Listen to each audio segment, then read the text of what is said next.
আজকে বাংলাদেশে আপনারা লক্ষ্য করবেন যে এক শ্রেণীর মানে আলেম বিদ্বেষী ইমাম বিদ্বেষী তৈরি হয়েছে যে মানে সমাজে কোনো মেয়ের যদি দুর্ঘটনা ঘটে তার যদি গর্ভের পিতা খুঁজে পাওয়া না যায় তখন সমাজের একটা অসভ্য শ্রেণী সেই মেয়েটির গর্ভের পিতাকে পিতা বানিয়ে দেয় হচ্ছে মসজিদের ইমামকে মাদ্রাসার শিক্ষককে নানা। অবশেষে ইমাম এবং শিক্ষকদের পক্ষ নিয়ে আলেম সমাজ মাঠে নেমেছে। ইমাম এবং শিক্ষক নির্দোষ থাকার পরও আইনের আওতায় কেন আনা হয় অভিযোগের ভিত্তিতে, সেটা যাচাই বাছাই ছাড়াই। আজকের ভিডিওটি দেখলে আপনি বুঝতে পারবেন, খুব গুরুত্বপূর্ণ একটি ভিডিও। ইমাম এবং শিক্ষক যে নির্দোষ তার প্রমাণ আজকের ভিডিওতে আপনাদেরকে দিব। তো সম্পূর্ণ ভিডিওটি দেখুন এবং অবশ্যই ভিডিওটি শেয়ার করে অন্যদেরকে দেখার সুযোগ করে দেবেন। আগে থেকে কেউ বাজে কমেন্ট করবেন না, সম্পূর্ণ ভিডিও দেখবেন, তারপরে বিস্তারিত দেখে তারপরে কমেন্ট করবেন ইনশাআল্লাহ। আমরা বলছি না যে অনেক আলেম ওলামার নামে কিছু লোক বিপদগামী হচ্ছে না, এটা আমরা বলছি না। হ্যাঁ, কিছু লোক কিন্তু মানে লেবাসদারি আলেম ওলামার শ্রেণীর থেকেও কিছু লোক বিপদগামী হচ্ছে, এটা সত্য। কিন্তু সব যে মানে বিষয়টি সত্য বিষয়টি এমন নয়। এজন্য আমরা আইন প্রয়োগকারী সংস্থা, প্রশাসন এবং বিজ্ঞ আদালতের কাছে আমি জাতীয় ক্ষতি ফাউন্ডেশনের চেয়ারম্যান হিসেবে আমি দাবি জানাবো, যে কোনো অভিযোগ, সে আলেম হোক আর আওয়াম হোক, সাধারণ মানুষ হোক, যে কোনো অভিযোগ আইনে যেহেতু আছে, অভিযোগ ওঠা স্বাভাবিক, কিন্তু অভিযোগ তদন্ত হওয়ার আগে কাউকে গ্রেপ্তার করা, কাউকে ডান্ডাবেড়ি লাগানো, কাউকে কোমরে রশি বাঁধা, কাউকে হ্যারাসমেন্ট করা, গ্রেপ্তার দেখানো, এগুলো বন্ধ করতে হবে।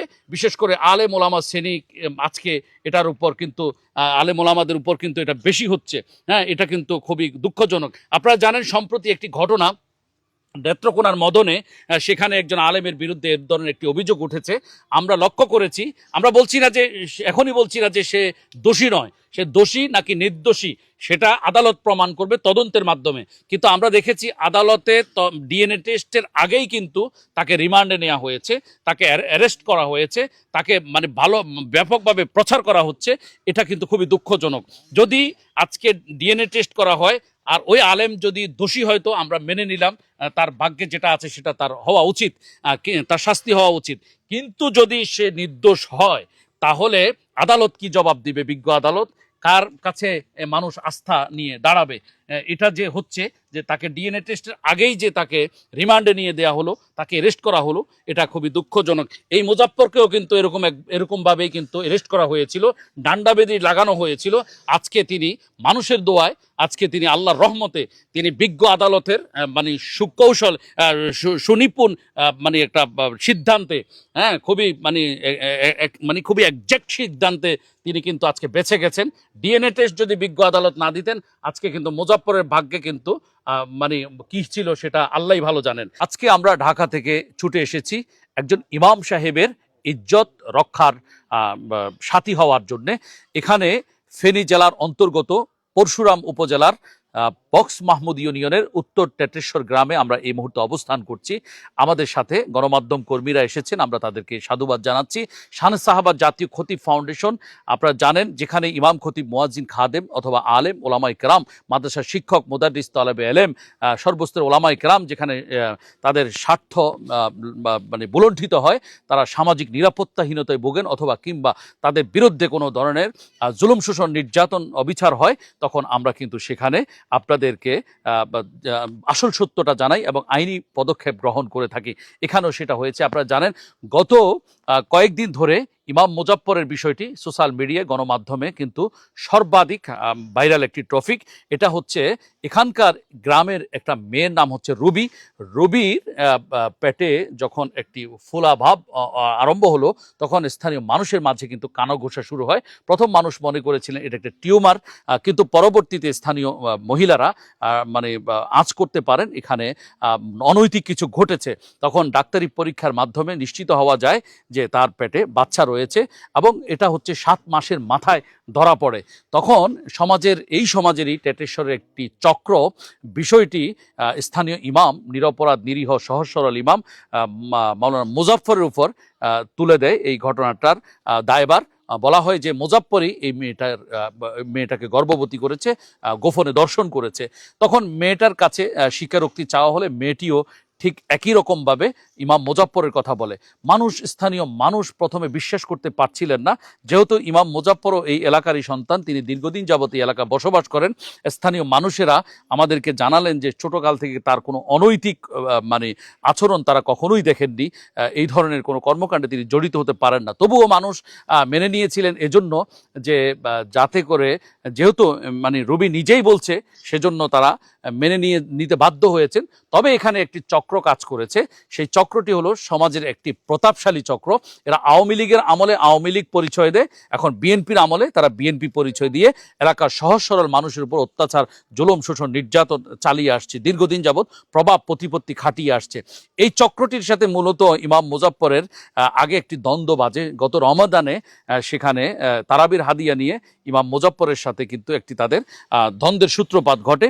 সেই দ্বন্দ্বকে কেন্দ্র করেই কিভাবে ইমাম মুজাফফরকে হেয় প্রতিপন্ন করা যায়, তাকে বিতর্কিত করা যায়, সেজন্য ওই চক্রটি এই ঘটনাটিকে ট্রাম্প কার্ড হিসেবে ব্যবহার করেছে বলে আমরা এলাকার সহজ সরল মানুষের কাছে জানতে পেরেছি। আমরা কিন্তু আজকে এখানে যে এসেছি শুধু এক পক্ষের বক্তব্য নিয়েছি বিষয়টি এমন নয়, আমরা এখানকার খেটে খাওয়া মানুষের বক্তব্য নিয়েছি, এলাকার সহজ সরল মানুষের বক্তব্য নিয়েছি, গণ্যমান্য ব্যক্তিবর্গের বক্তব্য নিয়েছি, আমরা স্থানীয় ইমাম যারা আছেন, খতিব যারা আছেন, তাদের বক্তব্য আমরা নিয়েছি, কোট করেছি। কারণ তিনি আসলে শুধু কি মানুষের মাঝে তিনি ভালো, নাকি ইমামদের মাঝেও তিনি ভালো হিসেবে গণ্য হয়েছেন। ইমামরা আমাদেরকে সেটাই বলেছেন, তিনি একজন ভদ্র সভ্য মানুষ।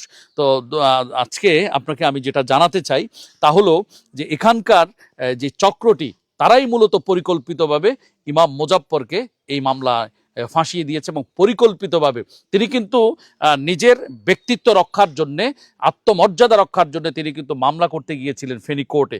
সেখান থেকে কিন্তু তাকে পরিকল্পিতভাবে এই চক্রটি জোরপূর্বক ধরে পুলিশের হাতে তুলে দেয়।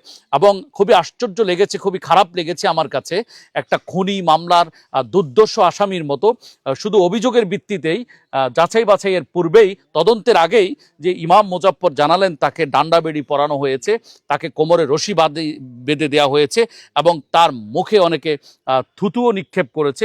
এমন পর্যায়ে আমাদেরকে স্থানীয় একজন জানালেন যে ইমাম মুজাফফর নাকি তিনি এই অপমান সইতে না পেরে তিনি কারাগারে তিনি আত্মহত্যা করার জন্য কি মানে ডিপ্রেশনে ভুগে তিনি আত্মহত্যার চেষ্টা করেছিলেন। মানে তিনি তার এই অপমান, এই অবিচার তার প্রতি, যে এই অভিযোগ তিনি মেনে নিতে পারছিলেন না, অর্থাৎ তিনি কাউকেই বুঝাইতে পারছিলেন না। পরে যখন ডিএনএ টেস্টের জন্য আদালত যখন নির্দেশনা প্রদান করে, বিজ্ঞ আদালত, তখন ফরেনসিক রিপোর্ট করা হয় মালিবাগ থেকে সিআইডির মাধ্যমে। সেই ফরেনসিক রিপোর্টে আমরা লক্ষ্য করেছি, এখানে আমাদের কাছে কাগজগুলো আছে, আমরা দেখেছি এখানকার কাগজগুলো কার কাছে রয়েছে, এখানে যে কাগজগুলো আমরা দেখেছি সেই কাগজগুলোতে আমরা লক্ষ্য করেছি সেখানে ডিএনএ টেস্টে ইমাম মুজাফফরের সাথে যেই মানে ডিএনএ টেস্টের যেই মানে ক্রস ম্যাচিং করা হয়েছে, সেই ক্রস ম্যাচিংয়ে কিন্তু আমরা লক্ষ্য করেছি, আপনি এটা হাতে রাখেন, আমরা লক্ষ্য করেছি যে ডিএনএ টেস্টের যে ক্রস ম্যাচিং করা হয়েছে সেখানে ইয়ার সাথে আমাকে ইয়েগুলো বের করে দেন, সেখানে আমরা লক্ষ্য করেছি এখানে এই যে প্রমাণিত হয়েছে, এখানে আপনারা লক্ষ্য করেন, এটা হচ্ছে forensic DNA laboratory of Bangladesh police, হ্যাঁ, criminal investigation department CID Malibagh Dhaka, এখানে কিন্তু লেখা আছে, সিআইডি সিল আছে। সেখানে আমাদের কাছে এটার ফটোকপি আমরা পড়তেছি, সেখানে লেখা আছে ইনভেস্টিগেশন কমেন্ট, অর্থাৎ তদন্তের যে মন্তব্য, ডিএনএ পরীক্ষায় সুদৃঢ়ভাবে প্রমাণিত হয় যে মোর্শেদ রুবি আক্তারের গর্ভজাত সন্তান জান্নাতুল ফেরদৌসের জৈবিক পিতা, অর্থাৎ মোর্শেদ হলেন রুবি আক্তার থেকে যেই রুবি আক্তারের গর্ভ থেকে যেই সন্তান ভূমিষ্ঠ হয় তার নাম রাখা হয়েছে জান্নাতুল ফেরদৌস। এই জান্নাতুল ফেরদৌসের পিতা হলেন মোর্শেদ। এই মোর্শেদ হলেন আবার আনফর্চুনেটলি রুবি আক্তারের ভাই। এটা খুবই দুঃখজনক, জাহেলিয়াতকেও হার মানিয়েছে, চরম বর্বর একটি বিষয়, খুবই লজ্জাজনক একটি বিষয়, খুবই মানে অপমানজনক বিষয়। এই কথাগুলো মুখে আনতেও লজ্জা হয়। আমরা কিন্তু আজকে এগুলো ভিডিওর মাধ্যমে প্রতিবেদন করতাম না যদি না একজন ইমামের ইজ্জতটা এভাবে বুলণ্ঠিত না হতো। এজন্য আমরা এখানে দেখতে পাচ্ছি ডিএনএ পরীক্ষায় নিশ্চিতভাবে প্রমাণিত হয় যে মোহাম্মদ মুজাফফর আহমদ তিনি প্রকাশ মোহাম্মদ মুজাফফর রুবি আক্তারের গর্ভজাত সন্তান জান্নাতুল ফেরদৌসের জৈবিক পিতা নন। অর্থাৎ প্রথম লাইনে বলা হয়েছিল যে ডিএনএ টেস্টে সুদৃঢ়ভাবে প্রমাণিত হয়েছে যে মোর্শেদি হচ্ছে জান্নাতুল ফেরদৌসের বাবা, অর্থাৎ রুবি আক্তারের সন্তানের বাবা। এখানে দ্বিতীয় লাইনে বলা হচ্ছে ডিএনএ পরীক্ষায় নিশ্চিতভাবে প্রমাণিত হয় যে মোজাফফর আহমদ অর্থাৎ ইমাম মুজফ্ফরের কথা বলা হচ্ছে, প্রকাশ মোহাম্মদ মুজফ্ফর রুবি আক্তারের গর্ভজাত সন্তান জান্নাতুল ফেরদৌসের জৈবিক পিতা নন। এটা কিন্তু ফরেনসিক রিপোর্টে স্পেসিফিকভাবে প্রমাণিত হয়েছে। সুতরাং আজকের এই ঘটনা সারা বাংলাদেশের মানুষের কাছে আমি পৌঁছে দিতে চাই। আজকে শাহনেওয়াজ সাহেব জাতীয় ক্ষতি ফাউন্ডেশনের পক্ষ থেকে গণমাধ্যম কর্মী আপনাদের মাধ্যমে আমরা পৌঁছে দিতে চাই যে কোনো মানুষ, শুধু আলেম ওলামা নন, যে কোনো মানুষের বিরুদ্ধে অভিযোগ উঠলেই আপনারা কিন্তু মানে তাকে দোষী সাব্যস্ত করে দিবেন না, তাকে আইন প্রয়োগকারী কর্মকর্তারা আপনারা কিন্তু অ্যারেস্ট করবেন না, আপনারা তাকে ডান্ডা বেড়ি লাগাবেন না, রিমান্ডে নেবেন না, আগে ডিএনএ টেস্ট পরীক্ষা করবেন, অথবা আরও কোনো তদন্ত থাকলে সেগুলো পরীক্ষা নিরীক্ষার পর যদি প্রমাণিত হয় তখন তার শাস্তি যেটা প্রচলিত আইনে আছে সেটাই হোক, আমরা সেটাই দাবি করছি।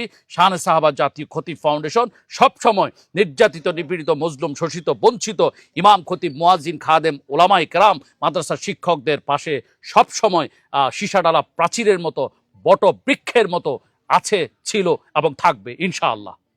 যাই হোক, আজকের ভিডিও নিয়ে আপনার মন্তব্য অবশ্যই আশা করছি। সম্পূর্ণ ভিডিওটি দেখার জন্য আপনাকে অসংখ্য ধন্যবাদ। তো সবাই ভালো থাকবেন, সুস্থ থাকবেন।